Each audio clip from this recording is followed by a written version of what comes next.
sip some wisdom, and stay a while. This is the Prosperity Lounge, where growth gets personal.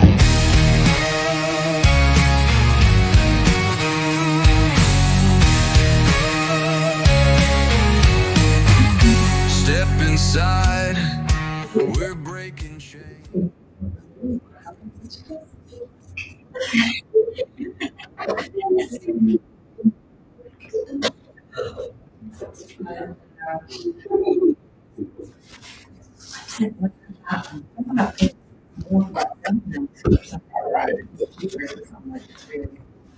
Good evening, everybody.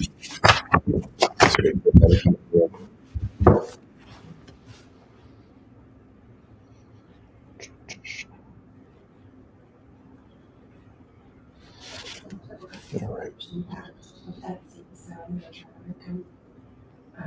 For Halloween, she loves witches also. So I don't. I think she did that.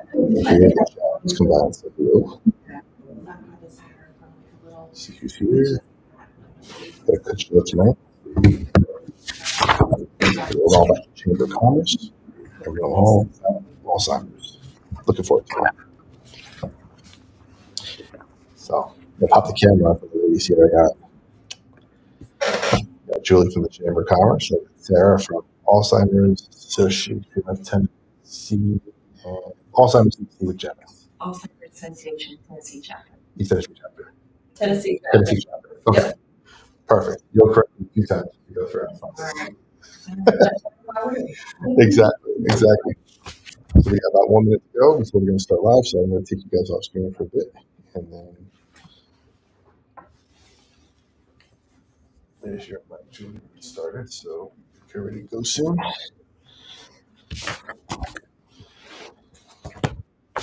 Thank you all for joining tonight.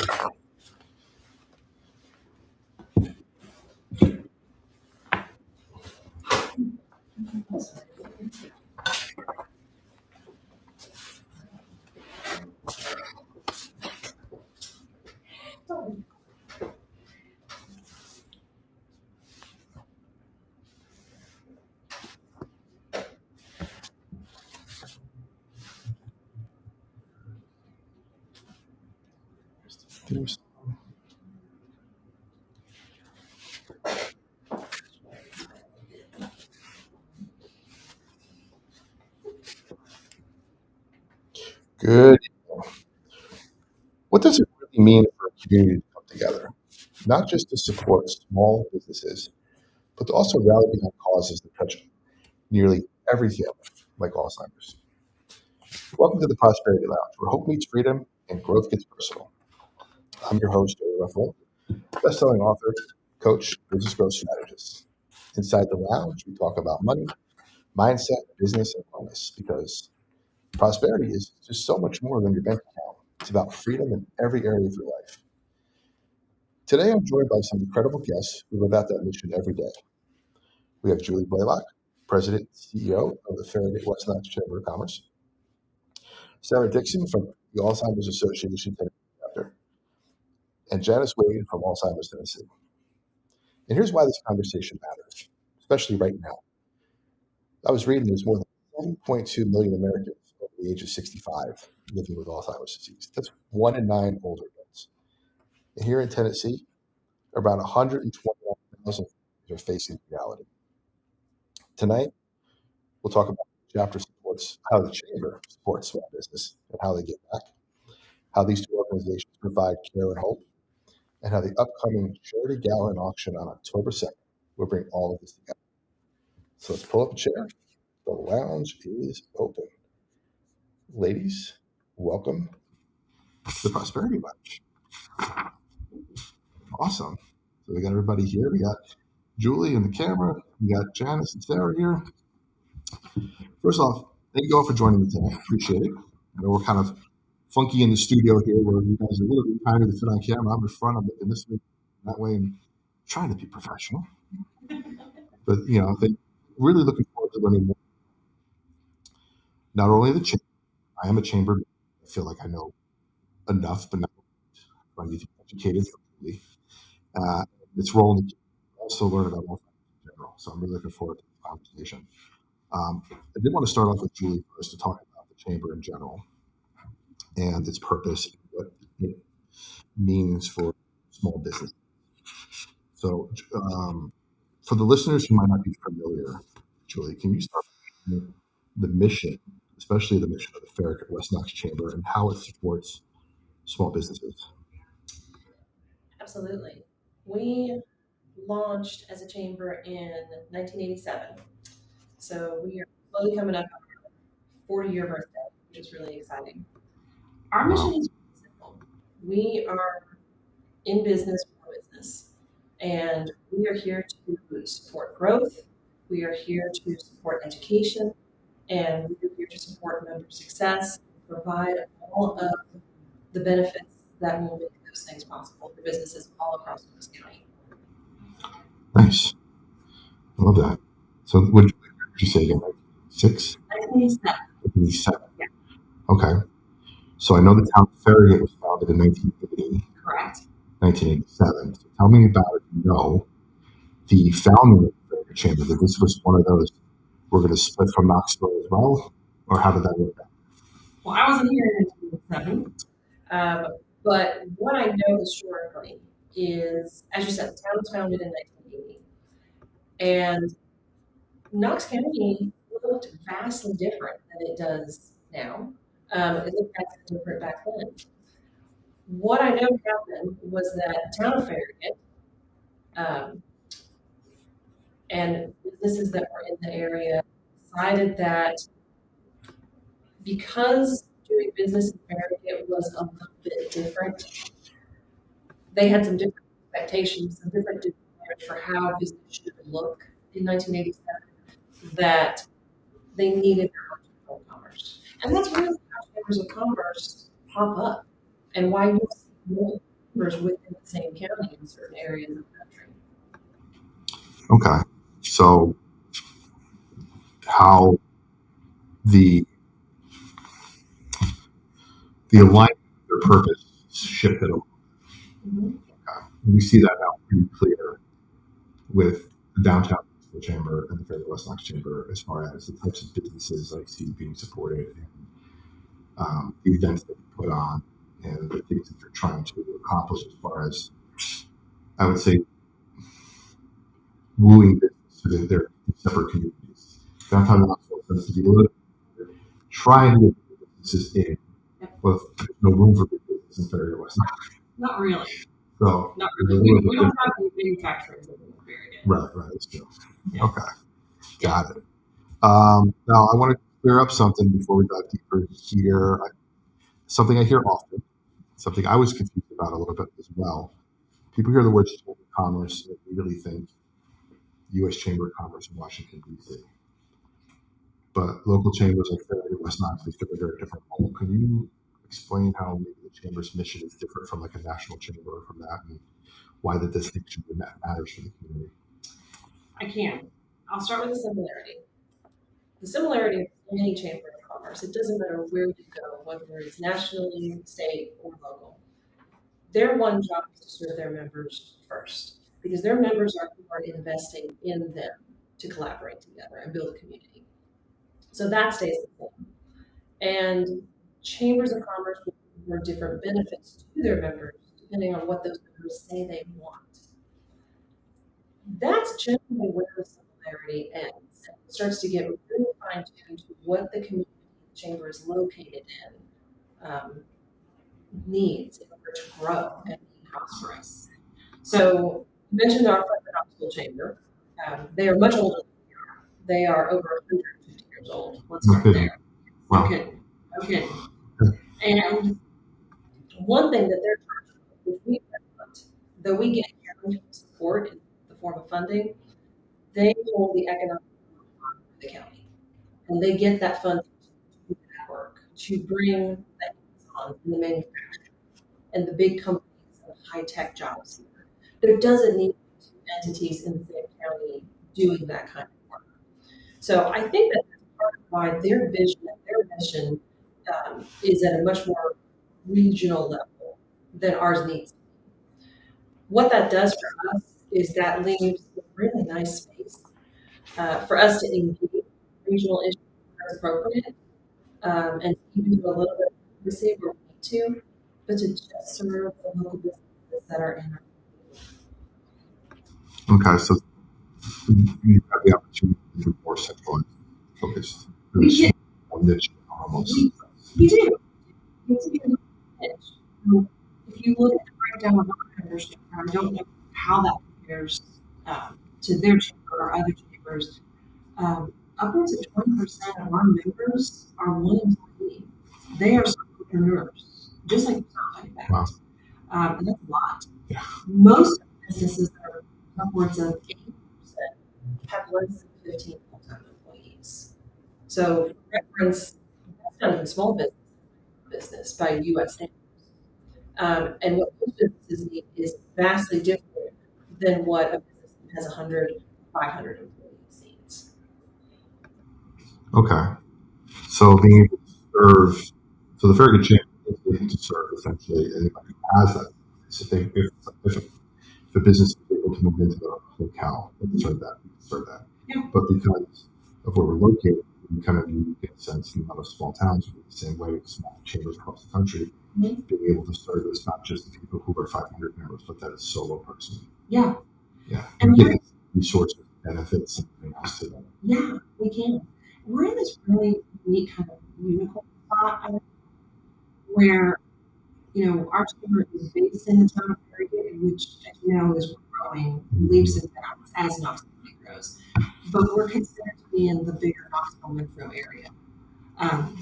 So we have a lot of small businesses that are having to compete in a metro that is commercially getting more and more dense.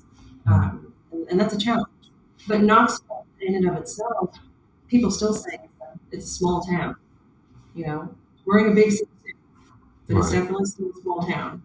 And so, how you walk that line with building that small town community within the chamber, but still helping your businesses grow and stay competitive, is where we try to excel. I think there was a tagline from a few years ago: small city feel, small city community feel, or they're trying for the Knoxville. We have the best one here. Yeah. Well, I mean, we're getting closer and closer to that big city. Yeah. Downtown is developed, as Farragut has developed, as Farragut is developing. That big city feel is on the way. It is not already here. Yeah. And what kind of support or what kind of advocacy does the chamber do? I know from a national level, I was reading into it, that's more of a lobbying aspect, laws and stuff like that. On a local level, is there opportunity? Do you guys have an opportunity as well as an advocacy part of the chamber, local government, to kind of foster that business and get zoning changes, things like that? People on Congress. Yeah, there is. For us, it doesn't look as aggressive as it does at the U.S. Chamber of Commerce level, which is highly political and takes a lot of really strong positions, left or right. For us, we participate in our regional legislative agenda, which is currently 5 chambers of commerce. It's us, Knoxville, One Partnership, Anderson County, and Bridge Chamber of Commerce. And so we all get together and collaborate on a wish list, if you will, that goes to our local state legislators. Things that we see them focus on in the legislative level, work on to benefit small business, other businesses, and also the community in general. It's got an education section, it's got a health section. So we participate heavily in that. And we pull in small business members to sit on the committee that helps us come up with what should go on that wish list. And of course, we try to bring forward local elected officials, wannabe candidates, because we really important to have conversations with the community. Sure. So we try to find opportunities to get FaceTime with each other in that capacity. Why is it important for a chamber to work on business that actively give back to the community? For me, I think it's a great thing. You know, you don't have businesses that have communities support them. Mhm. You don't have a chance without those businesses and that community. For us, we have a lot of members who are nonprofits, like the ones you're going to introduce. They're part of the chamber for the same reasons as small businesses. They want access to other people, to potential donors, volunteers, whatever. And then on the flip side, you have a lot of businesses, especially when they're small, that have a big heart, and they want to give back as they start to become profitable. Mhm. They just don't know how to do it. And a lot of small businesses will look at the wonderful gestures of larger companies and say, "That's great. That company gave that nonprofit a $10,000 check. What can I do? What is mine?" So what we like to do is we like to give a lot of opportunities for businesses to walk alongside us in various drives and plans, show them that you can engage with your community and nonprofits. You can give back. Here's different ways that you can do it. Let us show you. Mhm. And a lot of times, which is my favorite part, is we partner with a nonprofit and we do a drive for items when we do a fundraiser or something like that. Businesses often hook up with that nonprofit later, and then I get to get on social media and see that we're down the road, 2 years down the road, they are getting that check. So for me, that's worth it. It's like a seed planted and we're watching Yeah, the growth. yeah. Oh, that's awesome. So 1987, Chambers founded. Tell us about the big gala auction. Was that also started in 1987 to foster community support for nonprofits, or is that something that evolved over time? It's definitely evolved over time. Based on the historical records, it is our longest standing annual fundraiser, and I think the first one happened in 1988. Okay, So so it's that almost as old as the chamber Chairman is. gets started because you did think about it and do something big. Yeah, yeah. I mean, that's my knowledge of how it started. And it started small. Mhm. It was an auction and a dinner. And over years, it has grown and it has added pieces and it has taken away pieces in order to become profitable for the chamber because it is a fundraiser for us. So we can continue to fund our grants, we give back to businesses, we can continue to keep costs of entry low for small businesses when they don't have a marketing budget. But then the big thing that makes me really proud personally is the fact that over the last 3 or 4 years, we have tripled and quadrupled the give back to the nonprofit we partner with for that event. Nice. Yeah. Having business leaders rally around causes like Alzheimer's for this event, and just the nonprofits in general, rallying around those communities. What does that mean for you personally? I think the best example for me is when I'm standing in a room where we're hosting an event, 40, 50 people there. And I go to our auction and talk about our partners, our all nonprofits. They say, raise your hand and touch yourself or your family by dementia or Alzheimer's. Every single one goes up, mine included. And that, to me, quintessential example of how we share so much more in common than our differences. Mhm. And if that's something that we can all rally around, I'm for that. So what about now is bring in the ladies from different groups. If you want to put the mic down, Julie, I think I'm gonna have questions for you for a bit. So Okay. if you have their own mic. Yay, sure work. So before I dive in, I want to share a few numbers that I found online that really set up the stage here. And correct me if I'm wrong, but I think I pulled these off the different organization sites. But right now, there's 7.2 million Americans over the age of 65 living with Alzheimer's. It's about 1 in 9 older adults. And here in Tennessee, there's around 129,000 people facing the disease. What I found even more alarming, and I'd love to talk about this a little bit as well, is that 21% of people aged 25 and older have subjective cognitive decline. Now, that's right in my age bracket, so I'm just a little concerned about that. And again, before I want to paint a picture of what this looks like impact-wise nationwide. Alzheimer's and other dementia have projected cost of about $384 billion in care this year, plus another about 415 billion unpaid caregiving provided by families. So it's nearly $1 trillion when you combine it. And here in Tennessee, the numbers are staggering. More than 386,000 Tennesseans are serving as unpaid caregivers, providing over 675 billion hours of care, valued at about $13 billion every year. That's if you average 1925 an hour. So families are carrying this load not just emotionally, but financially. So I want to ask a question to Sara first here. This is Sara Dickson from Alzheimer's Association Tennessee chapter. Got that right? Perfect. For those that, and there's going to be some questions that you can jump into, Janice, on. There may be some overlap in what we're talking about. But for those who may not fully understand, what is Alzheimer's disease and how does it impact families here in Tennessee?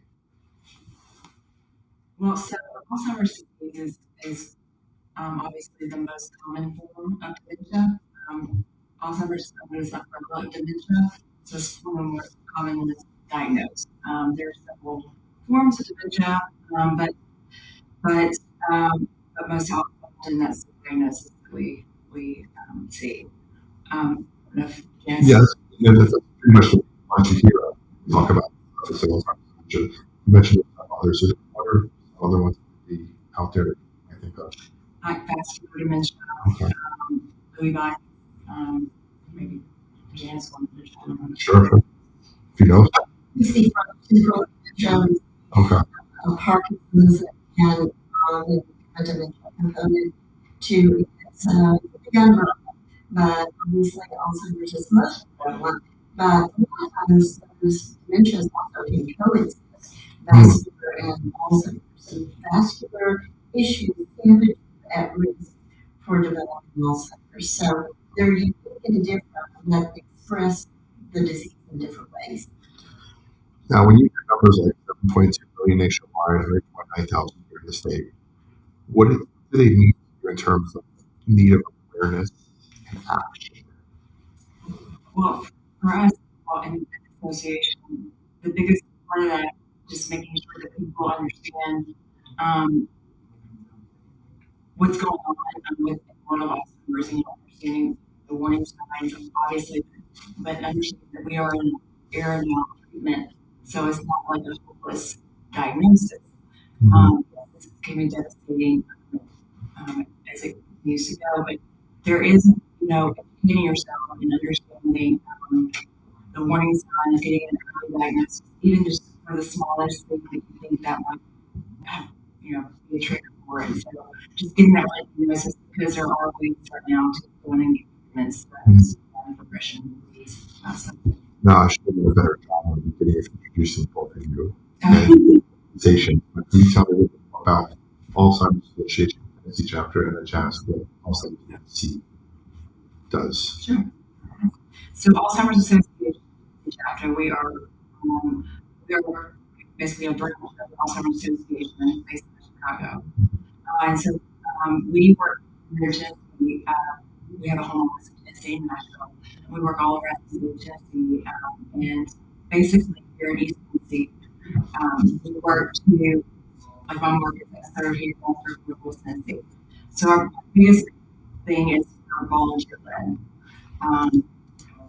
And so we have volunteers that be educators that are advocates that work year round to raise awareness and all that. So too, they're a big part of that legislation process really,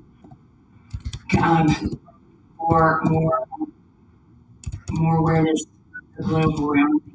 I think also, I forgot to mention, the Alzheimer's Association is the largest funder of research. It's always important for me to say globally. So the funds that we raise locally, the Alzheimer's Association support obviously local programs here, but a lot of that is the global research because our vision is a world without Alzheimer's, and we want to see that in our lifetime. So we have to continue to fund ongoing care for people that continue to fund that much needed research. Okay. That's more about Alzheimer's disease. Alzheimer's disease, we're based in Tennessee. In fact, we're headquartered in Knoxville, and we have 6 offices throughout the state. And we really build out local infrastructure of programs and services. So you mentioned 129,000 individuals with that diagnosis, and so we are able for them lots of programs and services. And beside each one of those individuals, we can count usually 2 or 3 additional individuals that's involved in their care, be it a spouse, an adult, child, and so this really impacts the family. So we have built out services for caregivers, for individuals with diagnosis, because when you get that diagnosis, it's your brother. You need to fast forward, as Sara mentioned, to perhaps people who are in the later stages of it. But now with our treatments, we're able to keep people in earlier stages of the disease with intervention. So we need to support them, educate them, let them sit and talk with individuals every week that are living with this disease and doing well with it. This is a very, very lonely disease. So it's really important, we think, that obviously sure that you know that they're not alone. There's others that are they're in that journey too. It's like when we go to our big fundraisers, we're reminded of who are actually going through this in a cluster, and you see all these people that are, are dealing with it. And so that's important to realize, because you can't isolate to make sure that you are, even if you're a caregiver, make sure that you are having conversations with other people, finding those support within your church, community, not just a family or friends. Yeah, that's very important. Caregivers. My dad had diagnosed with cancer a few years ago, and that situation of being a caregiver, albeit obviously not all the ways caregiver, really tough. But that caregiver syndrome and caregiver fatigue really sets in when somebody's with a diagnosis. You don't know where to go, what resources to turn to, and sometimes people are too proud to ask for help. I got it all, take care of it, and then you realize, like, man, I can't take care of it. I'm exhausted, and I just need somebody else, but I don't want somebody else to come to me. I'm glad you brought that up. The Alzheimer's Association, one thing that we do is we're able to cross state lines. So if you have a relative who's 2,000 miles away, we have a 1-800 helpline 24/7 with master level clinicians that can help you with real time situations, answer questions, connect you with resources where your loved one is, so that you can navigate that for them. And so I really think it's important. If anything, I always say just keep that number in your back pocket if you ever need it, because it can be a lifeline. Okay. So, what are some common or biggest misconceptions people still have about Alzheimer's? That's for you. I was shocked when I was in just a local county or whatever, and someone goes, well, you can't diagnose Alzheimer's until you pass away. I actually know that. So I was kind of trying to figure out some of the changes that have happened, but I was surprised that it's a very rural part of which is outside of Knox, and so I was very surprised at how little education they had. And people would also say some people still think there's nothing to be done, there's no use in this, there's no use pursuing that. And it's just the opposite. We have a great window of opportunity to intervene with this disease, particularly in the earlier stages. So it's scary, and sometimes you put off in a diagnosis, but really that's the way to go. Now, correct me if I'm wrong, but I will correct it. Seeing people in the news who have a celebrity status being diagnosed with dementia or Alzheimer's. I'm thinking of Bruce Willis, for example, full frontal, sort of whatever that part of dementia. That's sad and tragic of watching the decline happen in public, essentially. How has that help your awareness to your organization, the disease in general?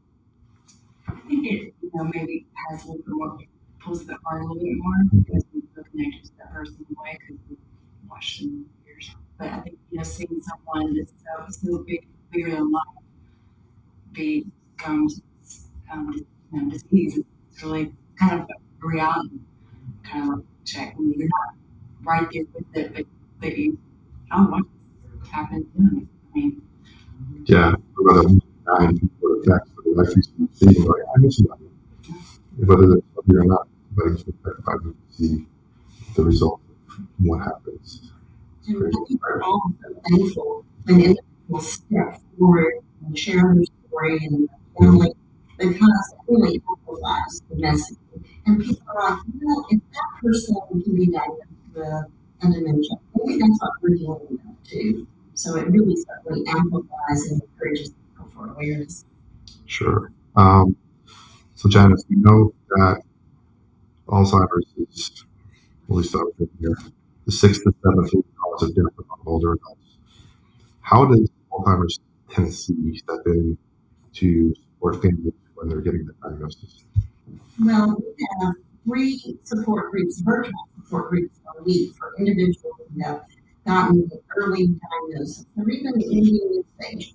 And so there is nothing more reassuring than to see and talk with an individual who has a diagnosis if you've recently been diagnosed. You can read about it, but man, when you connect with someone who's walking in your shoes with this disease, so that's one of the first things that we do. And then we build a support system around the individual with the diagnosis and then care partners 3 times a week have an opportunity to talk with other caregivers. They learn so much, they share so much. It's such a support. And I think it gives people hope.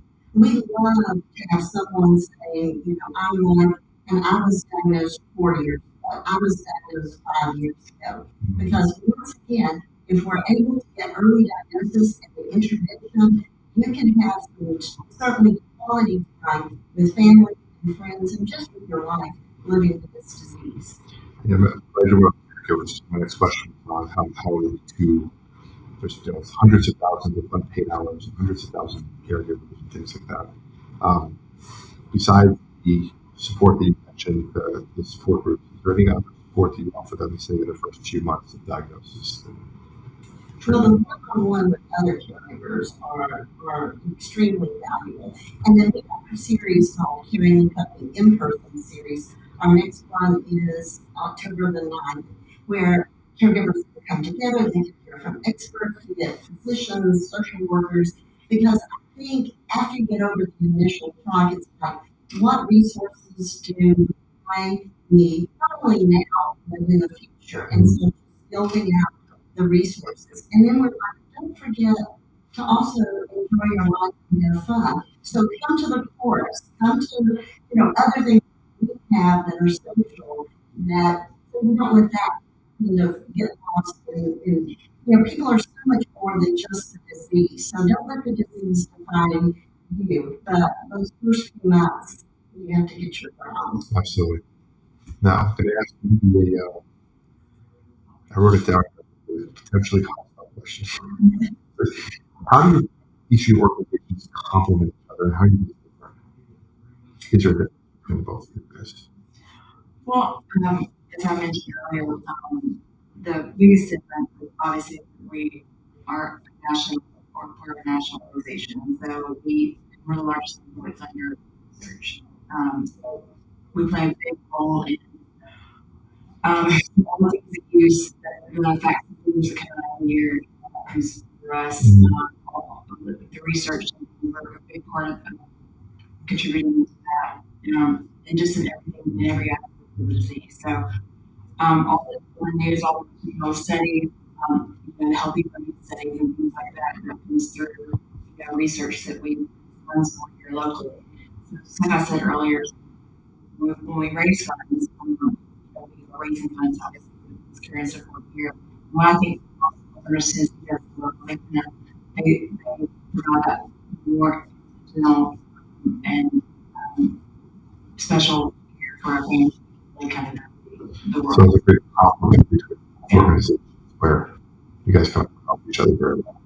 But so it's important for people to understand when this is going on, if there's a diagnosis, there's more organizations to reach out to before tomorrow. It's not just one or the other. It's multiple. Reach out to both. Reach out to the local, whatever. Reach out to the local Alzheimer's Association chapter, that full Alzheimer's chapter, maybe, if it's available. Absolutely. And just educate yourself and advocate for, for their and find out where you need to go. Okay. Perfect. And then, what are some ways people can connect with your organizations, and what do they want to help with them with here? What are some options they have out there? Well, we're located in the area. We're in a purple building across from Betty's. Purple. I don't know if anybody noticed that they want to purple today. That's probably going to be And so we could not do what we do without wonderful volunteers. So we need volunteers. We really achieve our mission best when we utilize volunteers, helping in the office with fundraisers. I got on a voice shirt, but we do legislative activities as well. So we need to be involved. I know both organizations have walks. We have a walk coming up November the 8th at Pigeon Forge High School. Our spring walk is in April. So, don't let this opportunity go by. If you're not sure how you can get involved, call us. There's wonderful opportunities, I think, with both organizations to step in. Very much. It's just locally, it's just me and my program manager, and so there's only two of us. And so we are very much volunteer led in everything that we do. I love volunteers. They are the reason that I can get up and go to work every day for the most part, because they bring so much joy and so much perspective into my world. And I want to make sure that their experience with volunteer is one of, a wonderful experience. So I just want them to, if they ever are able to talk about the organization and be able to say things and to talk about what they've learned and what they've had. Absolutely. You guys ever at the zoo? I know I'm a member of Farragut. David plugging it away. Our national team sponsor. Perfect. Love that. So if you're listening and wondering how you can make this a simple market calendar for the different walks, but also on Thursday, October 2nd, join the Chamber's Charity Gala Auction. It's going to be a fun night. You see me there, say hi. I'm usually dressed up. Last year I wore a cowboy hat last year. I think I was one of the only ones to wear a cowboy hat, so I really stood out. So you should be able to see me. Every ticket purchased, every auction bid, every sponsorship fuels hope and support for families right here in East Tennessee. And don't forget, you can always visit prosperitylounge.com, prosperitylounge.com for tools, resources, and a place to connect with people on the journey towards financial wellness, business growth, and overall prosperity. So I'm going to kind of bring everybody into this next set of questions here and talk about the partnership between the chamber and the charity auction, how it all comes together, what it means. So we talked about numbers like billions of dollars in unpaid caregiving, thousands of families affected in East Tennessee. It's certainly clear that nonprofits can't carry this alone. This is where partnerships happen. So, Julie, why were these two organizations chosen? Alzheimer's Association Tennessee and Alzheimer's Association Tennessee chapter. We're going to get you right. Right. So I know there's a process every year where we go through it. I'm on the auction committee. You wrote me in again. Happy to do it, by the way. And we just give us a list of chamber things and decide. Yep. What we We do. look at it and decide. That's what we do. And So the process. guys are lucky this year. So, backtracking for just a second on personal notes, talking about caregivers and people that need help when you receive a diagnosis of dementia. So, my husband's mother, my mother-in-law, a couple of years ago, after her husband, 60 years, passed away, we got a crash course in dementia because we, as a family, found out that She had a diagnosis, and her and her husband had been hiding it from all the children for quite a few years. And, we found materials that proved that they had been hiding it from us for whatever reason. And in that moment of just utter shock and panic, the first phone call I made was to Alzheimer's Association Tennessee chapter and Alzheimer's Tennessee. And I don't know how many 1-800 hotlines with all kinds of questions. And both of these organizations were so kind, so comforting, and so empathetic. Because really, in that moment of the diagnosis, especially so late stage as we found ourselves in, you don't know what to do. You are absolutely floundering. And I want to thank you for helping my family through that period of time, before she passed away. In terms of the chamber of our process, so we try to be very, very objective, and we look at how long nonprofits have been a member. We look at engagement. We look at our own history of who we've partnered with before, so that we don't repeat or show favoritism. Sure. And what's really funny is that we changed our theme for our auction gala this year in terms of color. It was already purple. That was not a crystal ball thing. But when we brought the list of our nonprofits to the committee with our giving history, we said, okay, here's everybody and here's their mission, and talk about it and make a recommendation that can be sent up to the board who has to approve that recommendation. The committee zeroed in for a lot of reasons on Alzheimer's Tennessee and Alzheimer's Association Tennessee chapter. And the short version of the conversation was, they're both doing great work. They're both valuable. How do we choose one over the other when they're excellent? And so they asked, can we pick both? And we said, why not? And our board loved the idea, and here we are. It's all about her. Seems like a logical solution. Yeah. I mean, and the conversation I remember was also that same one I talked about when I stand in front of a group of people now. So many people said, my mother had it, my dad had it, my brother had it. So that connection was just really apparent, and it just seemed like the obvious choice.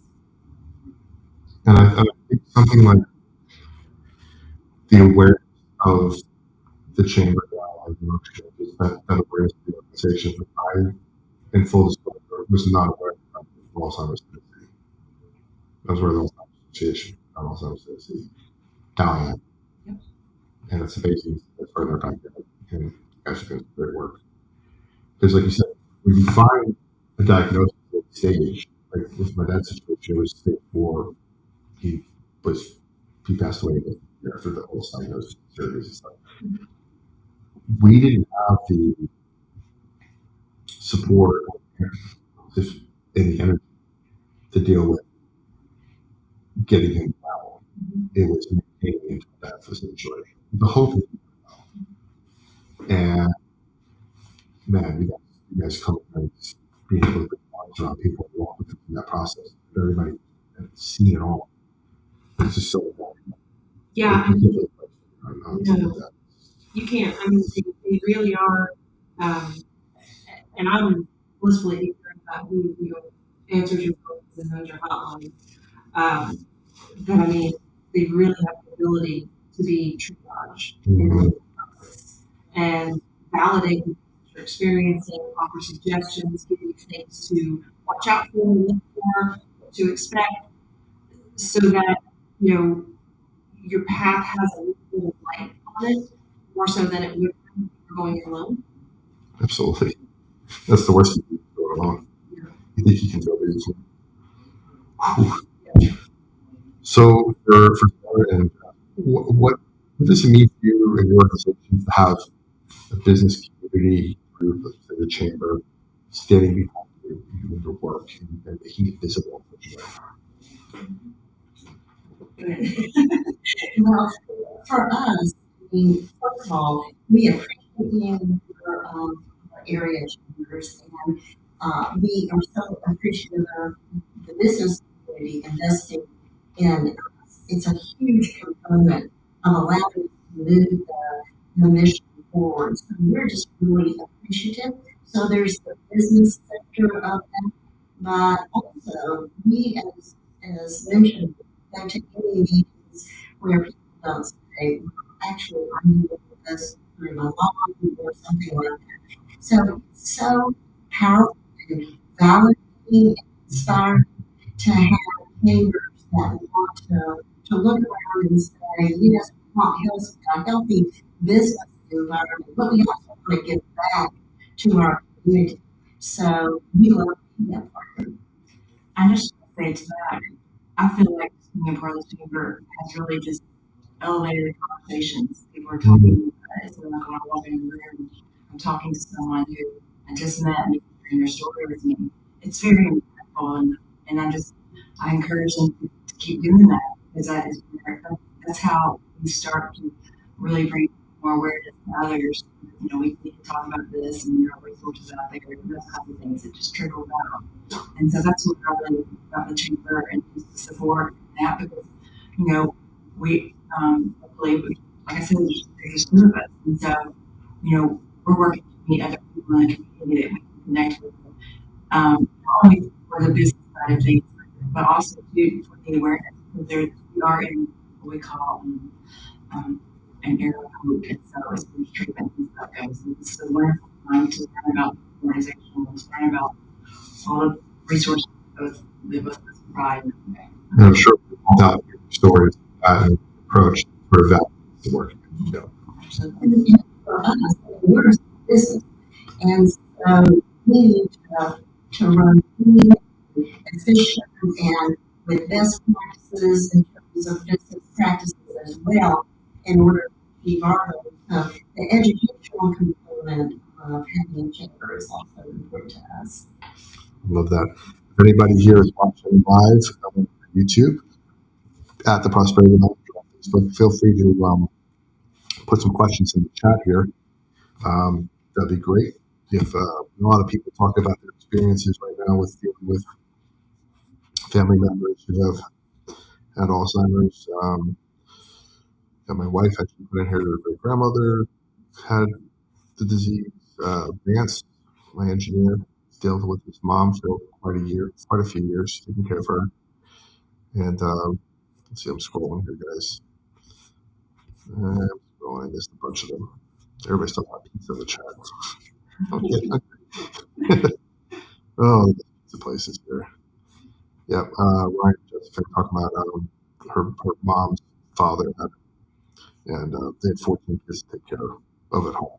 So, oof, a lot of stuff here. So it's open for everybody. So if you Julie, if you want to chime in, sure. I apologize. But how does collaboration help amplify awareness and support beyond what nonprofits can do on their own? We kind of touched on it a little bit, but. Well, a chamber of commerce exists to be a collaboration. I mean, that's what we are. Mm-hmm. We see ourselves as the nucleus of information, resources, and our job is to circle the wagon and bring all of those things together. I think our partnerships with our nonprofits, we are trying to shine a light on them because they need the support, they need the help, whether it's volunteers, whether it's fundraising, whether it's awareness. And we are fortunate at our chamber to have a really good platform. We've leveraged decades of relationships with media, with elected officials, with businesses, big and small. And so we know what we're capable of. And anytime we can lead from a service perspective and do the work that we need to do, but then also share the spotlight and shine the light on the profit, we think that's a good thing. I mean, I'm really just I'm so grateful member just because it has been on our mission and what we're trying to do here locally and just those conversations. That's really the most important thing that I'm seeing on this stamp. Perfect. Jonathan? No, I would say diseases like Alzheimer's, I mean, the scope of the disease is huge. And so we need all the components, and an individual live with the disease for a decade or longer. So it's wonderful to see communities move together, all the different sectors, private sector, nonprofit, healthcare, really wrap around those families, caregivers who are amazing heroes every day through the journeys. I think everyone, no one should have to be able to do it alone. It goes for how we approach our institution as well. So we love the collaboration, the collaboration with the chamber. We would also agree, just like you said, what we hear about all seniors to see every time someone hears something and have another tool in their toolbox. I love that. Back to Julie real quick, and you kind of touched on it a bit with the regional aspect of the chamber, but how do supporting nonprofits specifically strengthen small business in our region? For us, it's really simple. The work that nonprofits are doing is for the benefit of the greater community. It benefits the business owners, but it also benefits their employees. And at the end of the day, to have a healthy, well-balanced workforce, which benefits businesses tenfold. So, for example, you have a loved one has a diagnosis. Maybe their relationships with here. I know I was in that family was in control, and if they're without resources, if they're debt that needs to do time is work. You know, so tying it with businesses, you know, it's all very chaotic. Right. You know, anytime we're pouring in, we are in some area of the community that is ultimately going to impact our workforce and therefore our small businesses. We go back to the numbers I was talking about earlier about the economic impact with the caregivers. And I just pulled it back up here. $13 billion every year in Tennessee alone in potential cost of being a caregiver. I mean, it was $675 million of care valued at $13 billion a year. When you think of stuff like that, what message do you hope the community takes away from this year's gala, the power of coming together? And this is for everybody else. For us, we hope that the people that come to the gala see what is possible when people come together for a singular cause. You know, there'll be connections made there, there'll be information shared there, there'll be advocacy, you know, for support of Alzheimer's research and treatments and cures. You know, and there will be financial contribution from the chamber that is in part going to come from the members. You know, we'll be very proud, you know, to hand over that check to both of you, but we can't take all the credit. You know, and we say this all the time when we put this event on every year. It takes everybody. It takes sponsors. It takes attendees. It takes item donors. It takes volunteers just to make the event function. It takes vendors. Many of them donate to lower the cost so that that ultimate contribution can be greater. So it's a collaborative effort. It's not just us. Yeah, it takes a village. It does. It does take a village. I love that. So for us, I think a certain more the impact of the monetary gift will have. But I am convinced that someone or multiple people at the gala will say, there's help out there for me, my family, someone I know, and there's trouble. And I think if we can connect people and let them know there's resources and there's help and also that there's hope, you know, then done a wonderful job with it. Yeah, so often I've heard, especially when I first came on, you know, I wish I knew about Alzheimer's Association. I wish I'd known there were resources out there because it was such a difficult time. And so this for me, something like this, will maybe elevate that in that room of many people. And so I'm just from an awareness point. It's Yeah. like I love that.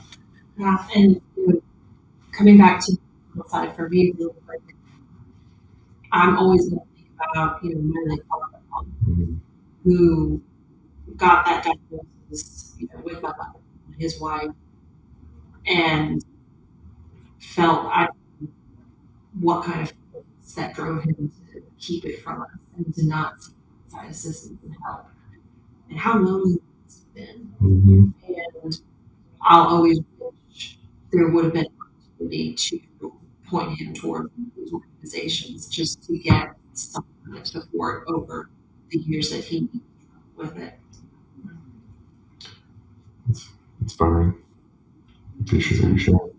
I think nowadays, you touched on this earlier, the perception of it being a death sentence right away, right? And now there's treatments that are not. So I think people feel that they're like, I don't know how to proceed. This is my life's over, but that's not the case. Not by a long shot. No, it's not at all. Obviously, every person is different, but there are ways, there's support and there are ways to do it. And we just want to make sure there's something from our body that you can do for yourself to help slow down the progression of it.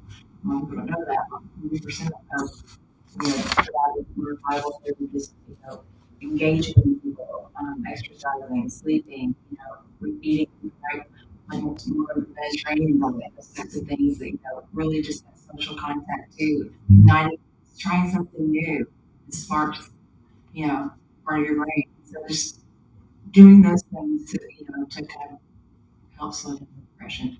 But there's there's so much life to be shared now. I mean, absolutely. Absolutely. Muscle again. Yeah. Same thing, you have heart issue, or exercise, if you don't exercise, which I think you go exercise. So I got a couple of questions that came in. This question answer is probably my favorite part of the show, but before I get there, I want to ask real quick to Julie, what can people expect at the auction? How can people still come to the auction if it's available? And what's the draw this year? Why should people come? Well, there's already 350 people who think it's a great idea to show up. Wow. So the room is getting full. You do. Committee members are always loud. I keep forgetting. There's so much stuff that I get tickets. Yeah. So the auction this year, and of course, I have to say, it is presented by Rocky Top HVAC. Love them. Super excited to have their support. I know they've got some personal connections to the cause, which I'll let them share in the auction. But it's a really fun ride. Again, we've done this for over 35 years. So we know how to put on auctions. It is block type optional. So I love that. That's an option. Yes. So it's a great opportunity to dress up and get some fantastic photos with yourself and your partner or your colleagues or your friends. We see tons of photos from social media after this event. There will be a second auction with about 75 fantastic items from the business. Oh, they're so fun. They're starting to come into the office and they're all getting really excited.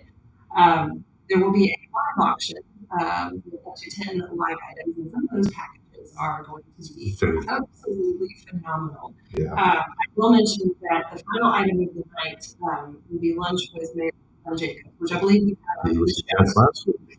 And so Mayor Glenn has a dubious distinction of also having been king and a world-renowned wrestler. So that'll be lunch with him and you and your guests, and we always sell that item last because we think it caps off the night in a really great way, where we donate 100% of that item to the nonprofits. Other than that, 20% of items go to the nonprofits, and then 20% of them operating proceeds. So even if you don't win an item, even if you don't want to donate to nonprofits. You are, yes. No matter what you are donating, but we would love for you to bid because that's the fun part. Bid them up. Bid them up, and especially that item with the mayor, I always hold my heart in my throat to see what that item's going to go for. I was surprised last year. I went pretty high.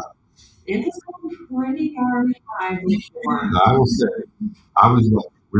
went to the Festival of Trees, these Gala, Tennessee Shore Hospital, right, bro? And there was a bunch with the mayor on that. And there were some technical issues on the online bidding auction where the bid went pretty low and we snagged that and won it.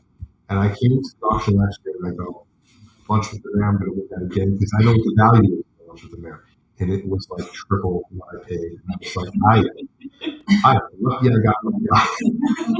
So, it has gone for higher than even what it did last year. So it's different every year. It's very exciting. This is going to be the last one because our mayor will no longer be in office by the time auction comes around next year. That's true. It's last chance. So I'm really excited to see what happens this year. That's true. Because I don't know next year. Either one of them celebrity wrestlers. I don't know what's going to happen. Yeah, it's not like we're getting another celebrity wrestler. And the cool thing this year, I mentioned it, is I'm going to be there, tucked away in the corner from some of the filming this year, the event, talking to some of the sponsors, some little video packages, so you guys can come over and say hi again to me, all dressed up. That'll be fun. And I do have a question for HVAC. Gerald going to be singing. No, it's him to sing for a prize or a donation. There is no confirmation on whether Gerald Allison will be singing, but would not put it past him. I'm putting it out there right now. I think that could be a really fun, potentially live item if people buy enough alcohol. I will certainly not. I will not be up there singing the jingles. Okay. I could just have him do that. So we're about wrapping up here. If anyone listening tonight wants to get involved, whether as a business owner or volunteer, just remember what's one practical step they can take this month for the chamber organizations besides buying tickets to the auction. For the chamber, they go to farragutchamber.com, go to our calendar of events, and tickets will stop selling on the 17th if they do not sell out before. Oh boy, I get my tickets soon. So I would say that fast. Top the list. For the association, our walk is at the zoo on the 20th. Mm-hmm. It's free to register.